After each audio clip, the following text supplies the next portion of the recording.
Olá, meus alunos, minhas alunas, todo mundo bem? Preparados e animados para a aula de hoje?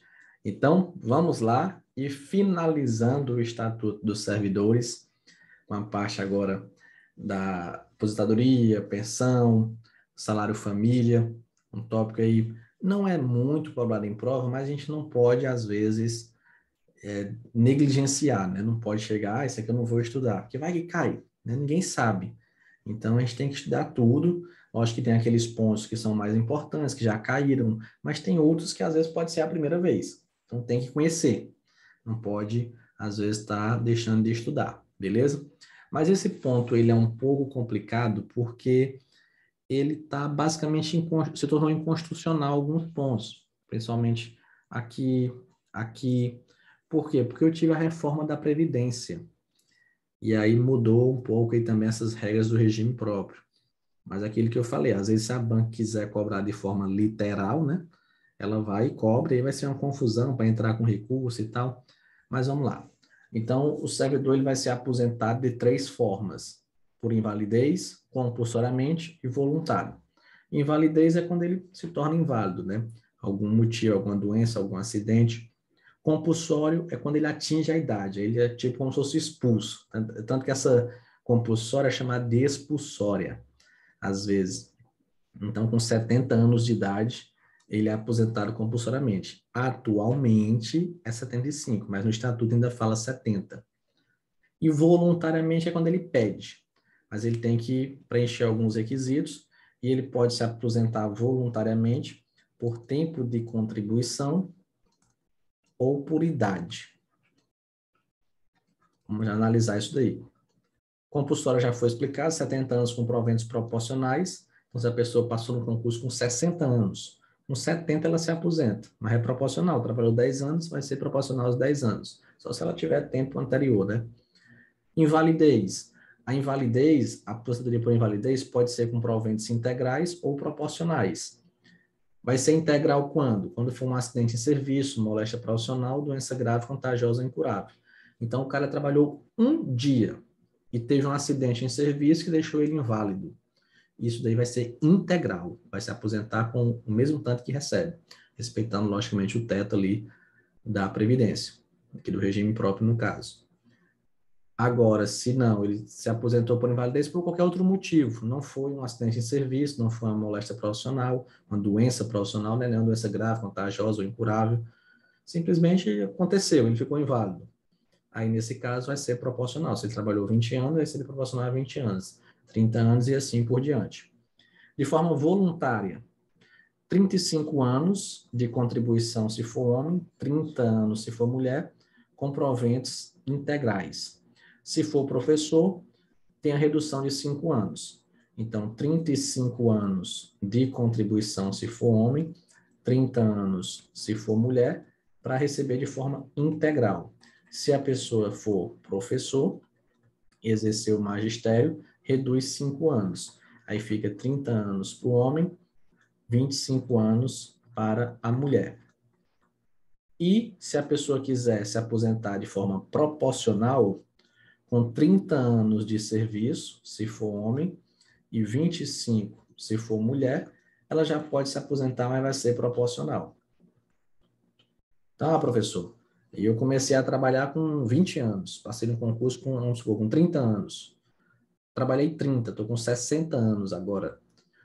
30 de idade, trabalhei 30 anos de contribuição, dá 60 anos. Quero me aposentar, sou homem, posso? Pode.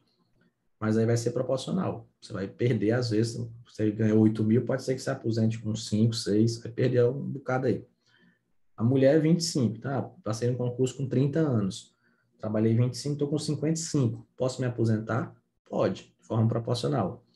Se quiser se aposentar de forma integral, aí tem que trabalhar 35 anos, se for homem, e 30 anos, se for mulher. Se for, no caso, professor, tem a redução de 5 anos. E já, por idade, é com 65 anos de idade, se for homem, e 60 anos de idade, se for mulher, também vai ser proporcional. Beleza? Então, a aposentadoria por idade é proporcional. Para ser integral, tem que ser por tempo de contribuição. Tranquilo? Então, cuidado com esse detalhe aqui.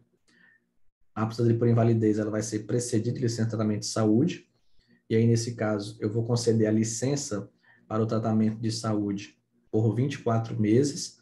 Depois disso, eu vou verificar a saúde do servidor, né?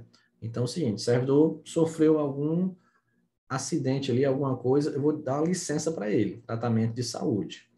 Essa licença vai ter o prazo máximo de 24 meses, para ver se ele fica bom. Passou 24 meses e o cara não ficou bom, vamos avaliar, vamos aposentar por invalidez.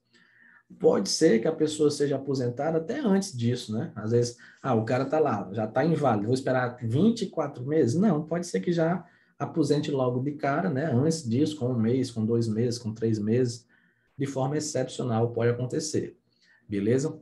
Agora vamos trabalhar com o salário família.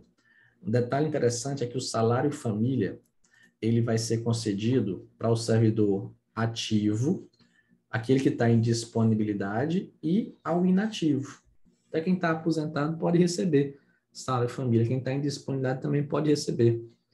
E quem são os dependentes econômicos do servidor para que ele receba aí o salário família? Cônjuge, companheiro, filhos de até 21 anos de idade, ou se for estudante até 24, ou se for inválido de qualquer natureza, mãe e pai sem economia própria. Aqui a legislação, ela não foi tão feliz na redação, porque deu a entender que o salário família seria pago para todos os servidores. Mas, na realidade, o salário família é pago para o servidor de baixa renda. Mas aqui ele não colocou essa palavra, né? Então, se o servidor, por exemplo, nesse caso aqui, tem um cônjuge companheiro, tem um filho de até 21 anos, se tiver estudante já na faculdade, vai até 24, recebe o salário família. Se o filho for inválido, é independente de idade, pode ter 50 anos, mas é filho, é inválido, vai receber salário família. Agora, se não tiver invalidez, aí com 21, acaba, não recebe. O filho tem 22 anos, acabou, não recebe mais salário família. Salvo se ele for estudante, que aí vai até os 24 anos, beleza? E também, mãe e pai sem economia própria são considerados dependentes econômicos para o salário família. Quando eu tenho os dois, que são servidores, aí o salário família vai ser pago a um deles, não vou pagar. Então, eu tenho aqui o pai e a mãe que trabalham na Alema e tem um filho. Aí, nesse caso, eu vou pagar para um dos dois, beleza? Agora, quando for separados, aí eu vou pagar na distribuição dos dependentes. Como assim? Eu tenho aqui o pai e a mãe, eles separaram e os dois filhos ficaram com a mãe. Então, a mãe vai receber o salário família. Ou separaram e o pai ficou com a guarda de um e a mãe ficou com a do outro. Então, ele recebe aqui o salário família desse, essa recebe o salário família do outro. O salário família não está sujeito a qualquer tributo, porque ele é pequenininho, ele não é muito grande, R$ 50 às vezes salário família por dependente. Então, ele não vai ser sujeito a qualquer tributo, nem vai servir de base para contribuição previdenciária. E, logicamente, não vai receber salário família o servidor que deixaria de receber respectivo vencimento ou provento. Agora, a questão da pensão por morte, né? Que os dependentes do servidor vai receber.